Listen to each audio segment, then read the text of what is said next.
"Can I clean your mansion for a plate of food?" But when the CEO millionaire saw her, he froze. "Please, I don't want charity." Emily's voice trembled over the clatter of raindrops splashing on the stone driveway of the mansion in Boston. Lightning flickered through the iron-wrought gate as she pressed the intercom button, burying her face in the soaked, golden strands of hair plastered to her forehead. "I only ask if I can clean your house for a plate of food for my daughter." Inside, Alexander Thorne, 37, CEO of a major real estate firm, stared at the monitor from the security room. His jaw tightened when he saw the child clinging to her mother. The girl wore a wooden beaded bracelet identical to one he had once given his daughter Lily before the accident. His breath caught. He pressed a button and the iron gates wheezed open. Emily stepped through the entrance, holding Rosie, her tiny frame shivering. She set her shoulders, eyes full of fear and fierce resolve. When she met Alexander at the front hall, his voice was clipped and measured. "What do you want?" Emily steadied her voice. "Just a meal for my daughter. I will do any work you need, just a meal." She straightened, drenched but proud. Alexander looked down at Rosie's small, pale face. Thunder rumbled faintly in the chandeliers overhead. He stepped aside and said softly, "Enter, the child needs to eat." Emily led Rosie into a dimly lit guest corridor lined with classical portraits. Alexander followed silently. He watched them reach a modest guest suite off the east wing. Without a word, he turned and walked back up the marble stairs. Within minutes, Alexander returned and placed a small bundle outside their doorway, a tiny sweater and trousers for a child, soft socks rolled together. No note, only that precise gesture. Emily hesitated before picking them up, glancing at Rosie's pale cheeks. She dressed her daughter, whispered, "Eat now," and gently laid her on a spare cot to rest. Alexander climbed the curved staircase to his private study, clutching a framed photo of Lily. The vision of Rosie wearing the same bracelet tore at him. His palms trembled. Outside the guest room, Emily sat on a low stool beside Rosie's bed, feeding her a container of warm broth. Rosie sipped slowly, eyelids fluttering. Emily brushed crumbs from her lips and wrapped the child in the fresh sweater. She whispered, "Thank you," though she doubted her words would reach anyone. Above, Alexander placed the photo back on the desk, his face unreadable yet unsteady. He stared out the rain-streaked window pane, past the gardens that held Lily's favorite lilacs as memories threatened to spill into the silence. Rosie stirred, murmured something small and drifted into sleep. Emily stayed close, brushing her hair from her face. She held the bundle of clothes, then rose and slipped quietly into the hallway. She paused at the threshold, bowed slightly, and without looking back said, "Thank you for letting us stay." No answer came. Emily closed the door softly behind her. Alexander stood on the landing above, eyes fixed on the closed door. He pressed his hand against the cool banister. Rosie's breathing steadied, soft in the hush of the night. Emily gathered the empty bowl, careful not to rouse her. She slipped out into the corridor, pausing under a faint beam of moonlight filtering through the stained glass. The gates were still open behind her, but she would not return out into the storm. Within his study, Alexander closed his eyes and pressed the framed photo against his heart. Lily's laughter echoed in his memory, bright, unguarded, irreplaceable. He set the photo gently down and sat before a dusty wooden chest beside his desk. He lifted the lid to reveal Lily's beaded bracelet matching Rosie's. He touched the beads as though touching Lily again. His lips trembled with a bare whisper. Why did no one tell me she'd come back like this? The mansion settled around him, empty but full of ghosts. Alexander rose, stepping to the balcony above the foyer, looking down at the silent hallway. Somewhere beyond the walls, Emily and Rosie slept. He closed his eyes, rain still pounding against the windows, and felt something shift in him, a crack between grief and hope, broken open by a mother's plea and a child's bead bracelet. The scent of lemon-scented polish mingled with the faint smell of rain, as Emily moved quietly through the hall, rag in hand, wiping down the carved banister of the Thorne Estate's grand staircase. It had been 2 days since that stormy night when she had first arrived at the gate with Rosie in her arms. She had not asked to stay longer, only to earn their keep with work. Alexander hadn't said much since letting them in, but he hadn't asked them to leave either. Rosie played quietly nearby, with a cloth doll Emily had sewn from an old t-shirt. The girl still looked thinner than she should, but color had returned to her cheeks, and her eyes followed her mother with sleepy curiosity. When Alexander entered the foyer with a muted step, Rosie looked up and tilted her head. "Mommy," she whispered, tugging at Emily's shirt. "It's the man with the sad voice." Emily turned, startled. Alexander paused mid-stride. I'm sorry," Emily said quickly, wiping her hands on her jeans. "She didn't mean any offense, She notices things." Alexander's expression didn't shift, but his gaze lingered on Rosie longer than usual. "Children often do," he said, then moved past them and disappeared into the library. That night, as Rosie slept, curled in a guest bed far too large for her tiny frame, Emily sat nearby on the rug, mending a small tear in Rosie's only jacket. The bedside lamp cast a warm glow, catching the fine strands of her golden hair as she worked. She felt a lump in her throat. There was something surreal about sitting in this mansion, warm and safe for the first time in weeks. Just 3 weeks ago, they had still been living out of the rusted van parked behind a gas station. The engine had died during the first frost of the season, and with no job, no savings, and no family to call, Emily had wrapped Rosie in layers of old sweaters and sung lullabies to her over the hum of passing trucks. It had been the lowest point, lower than when she left the nursing job after her supervisor began making inappropriate advances and the hospital administration chose to look away. Lower even than the day Rosie's father left, slamming the apartment door without once looking back. Emily had not cried then, but now, in the quiet comfort of this stranger's home, her eyes welled with something hot and unfamiliar. Relief, maybe, or guilt for feeling relief. When she finally laid down beside Rosie, pulling the blanket over them both, she noticed something on the nightstand. A small tray with a cup of warm milk and 3 shortbread cookies. Rosie was fast asleep, unaware. Emily frowned. She hadn't heard anyone enter. She picked up the cup. It was warm to the touch, a quiet kindness. She looked toward the door, now closed.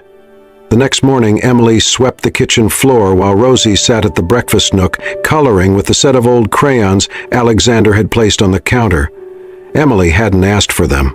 She hadn't needed to.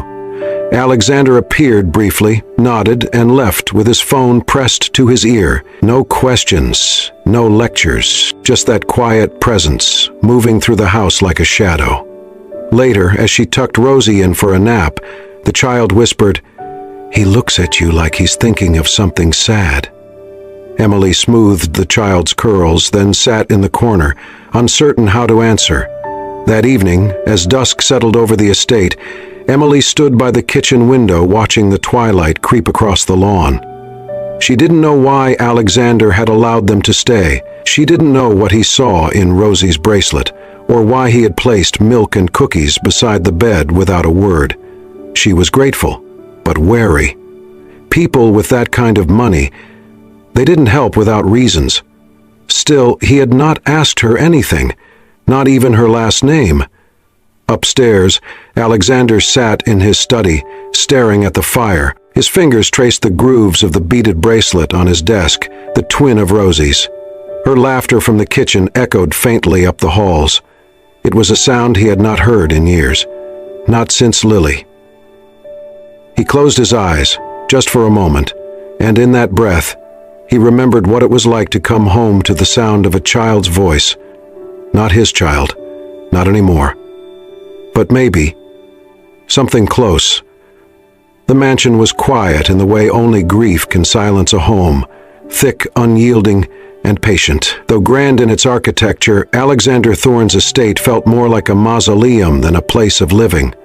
Every corridor echoed with memories, none louder than those left behind by the small girl whose laughter once filled these halls. 4 years. It had been 4 years since the accident. Alexander stood at the threshold of the upstairs nursery, his hand gripping the doorframe. He rarely entered the room. The walls, still painted in soft lilac, bore fading murals of clouds and birds. Her bookshelf remained untouched. Stuffed animals were frozen in place, forever waiting to be hugged. Lily had been 7, curious, sweet, with a wild affection for purple orchids. She used to draw them constantly, on napkins, on receipts, even on the walls. One of those drawings, smudged and taped crookedly on the refrigerator door, was still there. He couldn't bring himself to remove it. The day she died, he had been on a flight to London, finalizing an international deal. Her mother, his ex-wife, had called him after the crash. Her voice had been frantic. "I thought you knew she was with me," she'd sobbed. He hadn't known, and he hadn't said goodbye. Since then, Alexander had buried himself in work, expansion, acquisitions. Numbers and reports were easy, predictable. Emotions were not. He had built an empire atop his silence. It was safer that way. But now, Rosie's voice, so much like Lily's at that age, was seeping through the cracks. That morning, while Alexander reviewed documents in his study, he heard soft footsteps upstairs. Emily had been cleaning, likely tidying the guest rooms. He let it be. She was careful, respectful, until he heard the creak of the nursery door. His pulse jolted. By the time he reached the room, Emily was standing by the small white bed, holding a pale blue pillow in her hands. The fabric was torn at the seam, exposing a clump of stuffing. "What are you doing?" His voice was sharper than he intended. Emily jumped, startled. I'm sorry," she stammered, placing the pillow down gently. "It was torn. I was just going to mend it." "You shouldn't be in here," he said, the edge in his voice like broken glass. She bowed her head. "I didn't know. I truly didn't mean to intrude." He didn't respond. The room was too full of ghosts. That night, Alexander returned to the nursery after Emily and Rosie had gone to bed. The pillow was back in place, neatly sewn. A small note lay on top. "I'm sorry for touching something sacred. I only meant to help, Emily." His fingers traced the stitches. They were careful, tender. He sat on the floor, back against the wall, the pillow in his lap. For the first time in years, tears slipped down his cheeks. Not loud, just there, lingering, like the weight he never allowed himself to release.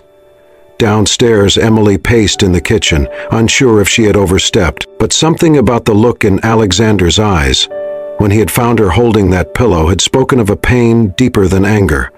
A man who had locked the door on grief and thrown away the key. The next morning, he appeared at the kitchen threshold as she poured Rosie a bowl of cereal. "I have more rooms that could use cleaning," he said, not meeting her eyes. "If you're willing to stay another week." Emily looked at him, surprised. "Of course. Thank you." "It's easier having someone in the house," he added, more to himself than to her. "Rosie, she makes it feel like it used to." Emily gave a soft nod, understanding without needing every word, and though neither of them said it aloud, something shifted in that moment, a quiet agreement, not of debt nor of charity, but of healing, halting, hesitant but beginning. The garden had long gone untended. Ivy crawled lazily along the stone path, and wildflowers bloomed wherever they pleased. Once manicured hedges had grown soft and uneven. Alexander rarely came out here anymore. The place had been Lily's favorite. Now it was just another reminder. But Rosie had claimed it like it belonged to her. Each afternoon, while Emily cleaned or folded laundry, Rosie would run barefoot through the yard, laughing at butterflies and trying to name flowers in her toddler's vocabulary. She loved the fountain, even though it had stopped working long ago. She called it the whispering water. Sometimes Emily would sit beside her and teach her simple rhymes, tracing the words in the dirt with a stick. That morning, Alexander stepped into the sunlight for the first time in weeks. He had come outside searching for something, maybe air, maybe quiet, but found Rosie instead. She stood beneath the old apple tree, arms stretched toward a low-hanging branch. Her little fingers couldn't quite reach the fruit. Alexander hesitated, then walked over. Without a word, he picked the reddest apple and offered it to her. Rosie took it with wide eyes, then, unexpectedly, wrapped her arms around his legs. "Thank you, Mr. Sad Voice," she said softly, resting her head against his knee. Alexander froze. "Rosie," Emily called from the porch, flustered. She jogged down the steps, eyes apologetic. "I'm so sorry," she said, gently pulling her daughter back. She likes to name people."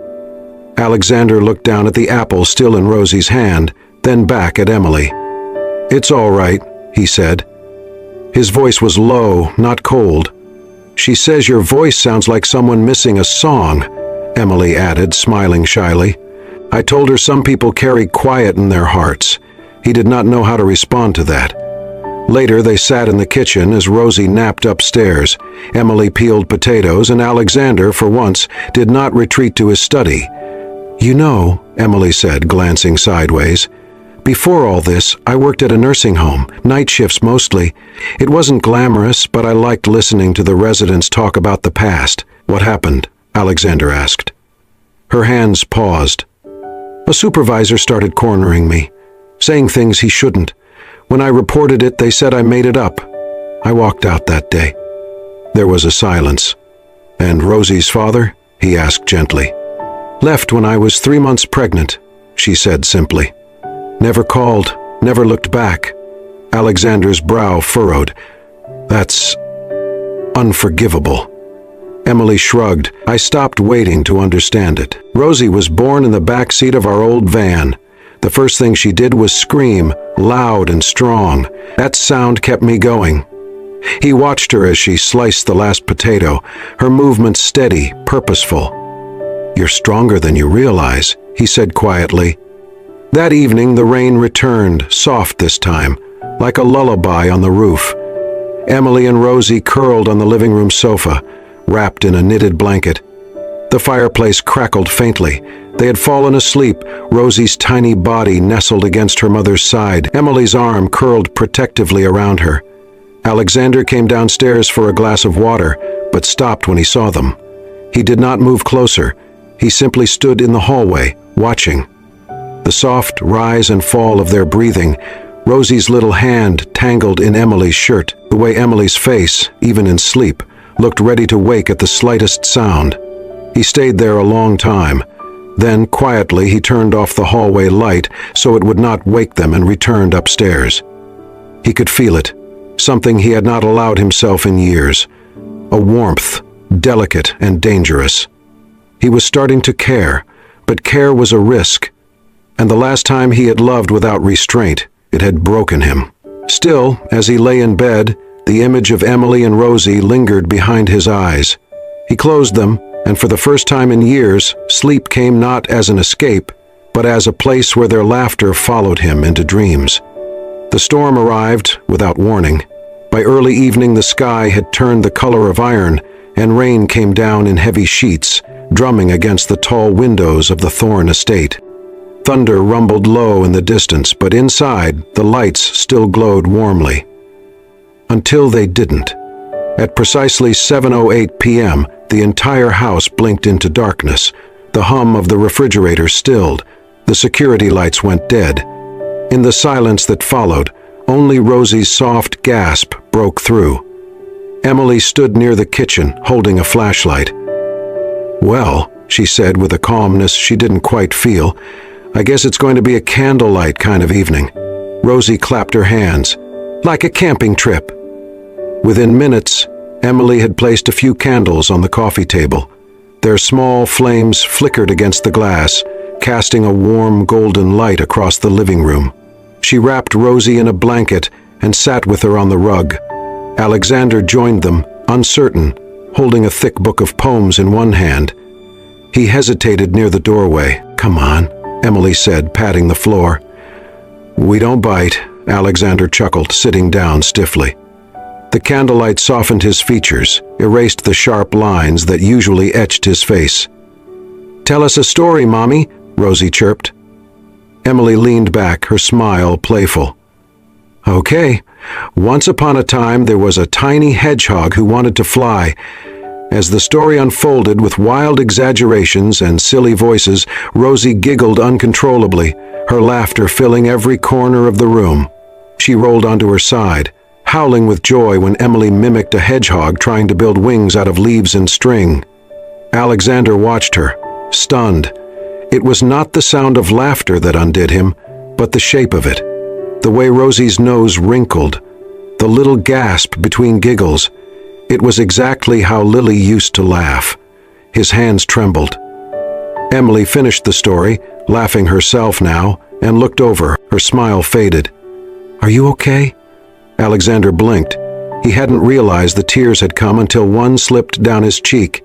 He looked away quickly, but his voice cracked as he said, "I haven't heard that sound in 4 years." Emily said nothing. She waited. "My daughter," he said after a long pause. "Her name was Lily. She was 5. She died in a car accident. I was at a meeting across the country. I wasn't there." Emily's eyes softened. "I'm so sorry." "I've tried," he said, his voice hoarse. "Tried to forget, or bury it, or work so much that it stops hurting. But sometimes I see Rosie and I feel like I'm drowning again." Emily moved closer, not touching him, just enough that their shoulders almost met. "Do you think," she asked softly, "that pain ever really leaves? Or does it just need someone willing to carry a piece of it with you?" Alexander looked at her then, really looked. Candlelight shimmered in her eyes, and for a moment he saw not a struggling single mother or a temporary guest, but a woman who had known loss too, and chosen love anyway. They sat in silence for a while, the only sound the steady rhythm of rain. Later, Emily fell asleep on the couch, Rosie curled beside her. Alexander stood and gently draped a soft wool blanket over her shoulders. His hand lingered for a second, then withdrew. He looked down at them, a family, without trying to be. He stepped back into the shadows of the hall, but the warmth remained in his chest, stubborn and unfamiliar. He did not sleep much that night, but for the first time, he didn't fear the dreams. The piece shattered with a single headline. It appeared first on a gossip blog. Cheap font, grainy photos, and a cruel title. "Billionaire CEO, playing house with homeless maid?" But by morning, the story had spread like wildfire. The front gate of the Thorne estate was swarmed with reporters. Emily watched in horror from behind the living room curtains as microphones were shoved through the bars. Flashbulbs flickered like lightning. Is it true she was living in a van? Did she trap you, Mr. Thorne? Is the child yours? Rosie whimpered at the chaos. Emily pulled her close. Alexander, calm but furious, stepped in front of the cameras. "This woman," he said, voice steady and deliberate, "is the reason my daughter smiles again. She is the reason I remember how to breathe." His eyes swept the crowd. "And if any of you ever call her a gold digger again, you'll be hearing from my lawyers." The press froze. Inside, Emily sat in stunned silence. She had not expected him to defend her so publicly, so fiercely. That afternoon, James Mallory, Alexander's oldest friend and the only person who had dared to stay in touch over the years, showed up unannounced. He walked through the kitchen like he owned the place, stopped in front of Alexander, and raised an eyebrow. "You look different," Alexander smirked. "That bad?" "No, that alive." They sat in the study, a fire crackling quietly in the background. James glanced at the candle on the desk, then at the open notebook of Lily's drawings. "So she did it," James said. "She got through." Alexander sighed. "I did not plan for this. I let them in thinking it was temporary. But now," Rosie laughs, and I swear I hear Lily in every sound. "Emily looks at me like I'm not broken, and I want to be the man she thinks I am." James leaned back. Then be him. Lily's gone, Alex. But you're not. You get to choose if her memory becomes your anchor or your wings. Alexander stared into the fire for a long moment, then nodded. Later that evening, while Rosie napped and the house grew quiet again, he found Emily folding laundry in the guest room. He hesitated at the door, then stepped in, holding something small. I wanted to give you this. He handed her a wooden box, plain on the outside, but carefully carved. Inside was a thin, faded book. The cover was soft with age, the title almost rubbed away. The Adventures of Pinecone Bunny.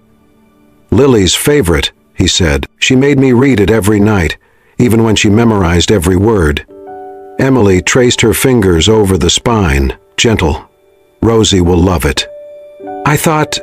He paused, trying to find the right words. You remind me of her, of Lily. You love Rosie the same way I loved Lily, maybe even more. Emily looked up, her eyes warm but uncertain. Sometimes I wonder, she whispered, if I'm just a replacement for the life you lost. Alexander's face softened. You're not. He did not say more. He did not need to. His eyes said everything. Gratitude, admiration, and something more fragile, hope. As she closed the box, her hand brushed his. The touch was brief, but something in the air changed. She gave him a small, cautious smile. Outside, the last of the reporters had left. The estate stood quiet again. But something had shifted inside its walls. Love was not declared, not yet, but it had begun to grow. The sun filtered through the branches of the old willow tree, casting soft shadows on the manicured lawn behind the Thorne estate. A checkered picnic blanket stretched beneath a large oak, dotted with crumbs from sandwiches and bright plastic cups. Rosie's laughter rang out as she chased bubbles across the grass, her little feet wobbling with joy. Emily sat on the blanket, barefoot, hair catching the afternoon light, sipping lemonade while watching her daughter. Alexander sat a few feet away, cross-legged, watching them both. He had never liked picnics before. They had felt staged, artificial, like photo ops for other families. But this was real. The breeze, the laughter, the slight chaos of a toddler and two people figuring out what it meant to be together. It made his chest feel warm and heavy all at once. Careful, Rosie, Emily called out as the girl darted toward the stone path. But the warning came a moment too late.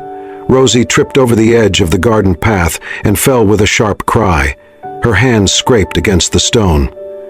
Emily stood quickly, heart racing, but Alexander was faster. He reached her first, lifting the sobbing child into his arms with practiced gentleness. Hey, it's okay, sweetheart. I got you, he murmured, brushing the dirt from her knees. Then it happened. Through the tears, Rosie clung to his shirt and cried out, Daddy! Time stopped. Alexander froze, his heart slamming against his ribs. Emily, halfway toward them, halted in place. For a second, no one moved. Rosie buried her face in his neck, still sniffling. Alexander slowly sank to his knees on the grass, holding her close. His arms tightened instinctively, protectively, and then, without warning, the tears came. He did not sob. He simply held her and wept quietly, the sound of her tiny voice echoing through every hollow place in him. Emily knelt beside them, her own eyes shining. She's never called anyone that before, she whispered. Alexander looked up, his voice hoarse. I did not expect to feel this much. Emily placed a gentle hand on his arm. Alexander, do you want to be part of our lives? Not as someone fixing the past, but as someone building a future. He did not hesitate. He nodded. I do. Later that evening, as the house settled into its evening rhythm, Emily found a single flower on the dining table. It was a purple orchid, Lily's favorite. No note, no explanation, but she knew it was a promise. Alexander watched her find it from the doorway. He said nothing, only met her gaze. She smiled, touched the petals, then looked back at him with a soft understanding. That night, after Rosie had fallen asleep, curled against her favorite stuffed bunny, Alexander sat across from Emily in the living room. The fireplace flickered low. He reached across the space and took her hand. "I do not want you to leave," he said.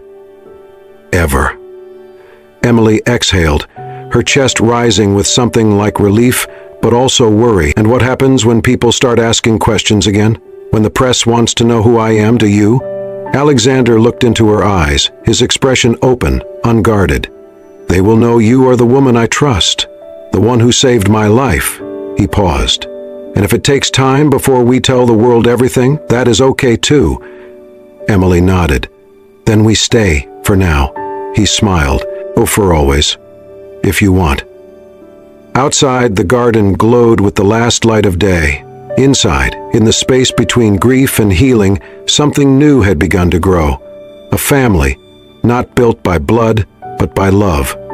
The Thorne estate no longer felt like a fortress. Over the months, it had softened. The walls, once echoing with silence, now hummed gently with life. Laughter in the mornings, music in the kitchen, tiny footsteps down the hall. Emily stood by the front door, tying her shoes. Her blonde hair was pulled into a neat bun, a small stack of textbooks tucked under one arm. She looked back over her shoulder at Alexander, who leaned casually against the doorframe, sipping coffee. "Orientation starts at 10, she said, her voice laced with nerves. "You will be brilliant," he replied. "They are lucky to have you." She smiled, kissed his cheek, and stepped outside. Rosie ran after her, backpack bouncing, arms wide. "Wait! Mama forgot her lucky pen!" Emily laughed, scooped up her daughter, and twirled her in the air. Alexander watched them from the porch, his chest full. Just months ago, none of this seemed possible.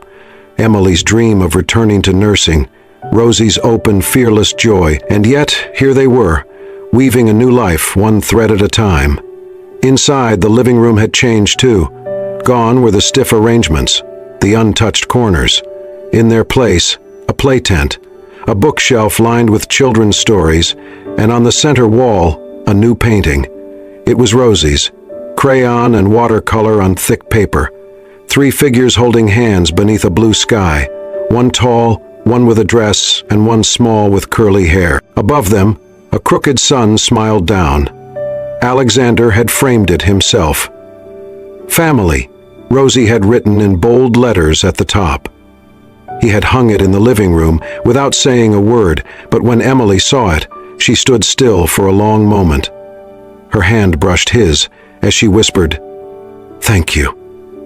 One rainy afternoon, they sat together in the garden, the patio umbrella shielding them from the drizzle. Rosie danced barefoot on the wet stones, giggling as raindrops kissed her cheeks.